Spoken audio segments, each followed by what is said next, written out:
Assalamualaikum warahmatullahi wabarakatuh. Saya Fadil Ahmad Al-Bukhari ingin mempresentasikan tentang cerita inspiratif kelas 9.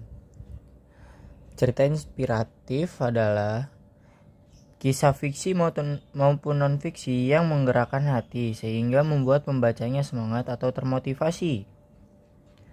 Ciri-ciri dari teks cerita inspiratif yaitu umumnya diangkat dari kisah nyata dan memiliki tema judul yang menarik dan alur yang menarik, serta bersifat naratif dan terdapat tokoh yang diceritakan.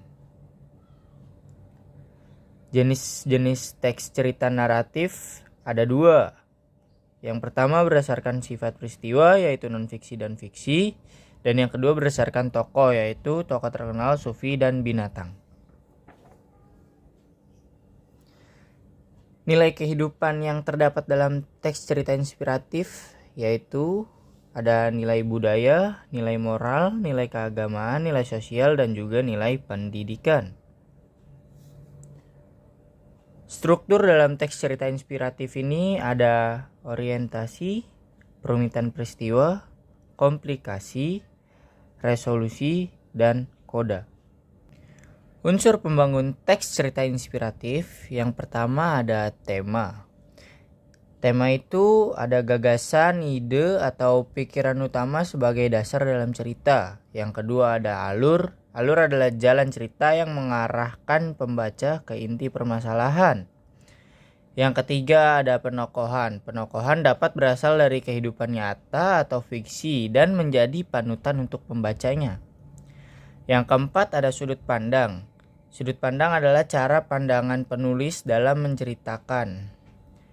Yang kelima ada latar sebagai pengenalan cerita sebelum konflik berupa tempat, waktu, atau lingkungan sosial budaya. Dan yang terakhir adalah amanat. Amanat adalah pesan yang disampaikan kepada pembaca di dalam teks cerita inspiratif. Cara menyusun teks cerita inspiratif. Amati lingkungan sekitar. Itu yang pertama. Dan untuk yang kedua, tentukan tema inspiratif yang ingin dibuat. Yang ketiga, buatlah kerangka sesuai dengan struktur teks cerita inspiratif. Lalu buat narasi dengan mengacu struktur teks cerita inspiratif. Kemudian buat cerita yang dapat menginspirasi pembaca agar tergugah. Dan juga tentukan judul teks dari cerita inspiratif tersebut sesuai dengan garis besar cerita. Dan yang terakhir, kamu dapat mengembangkan cerita dengan memperhatikan unsur kebahasaan dan struktur teks yang runtut. Cara mudah untuk menulis cerita inspiratif. Yang pertama, kamu dapat fokus pada tema, kemudian batasi halaman, lalu satu paragraf itu biasanya maksimal 5-6 baris saja. Lakukan pemilihan judul, beri pemanis berupa kuis atau quotes, baca kembali cerita inspiratif, dan yang terakhir endingnya itu harus istimewa. Hendaknya biasanya membawa hikmah pada cerita. Dan untuk yang terakhir yang akan kita bahas adalah cerita inspiratif dapat mengunggah perasaan jika 1. Membawakan momen aha pada pembaca. 2. Cerita mudah dipahami meski cerita bermakna dalam. Jadi walaupun ceritanya panjang, kita dapat memahami isi cerita tersebut.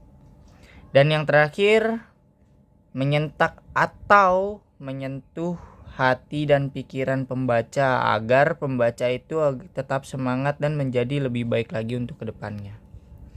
Oke, mungkin itu saja yang dapat saya sampaikan. Kurang lebihnya mohon maaf. Assalamualaikum warahmatullahi wabarakatuh. Terima kasih.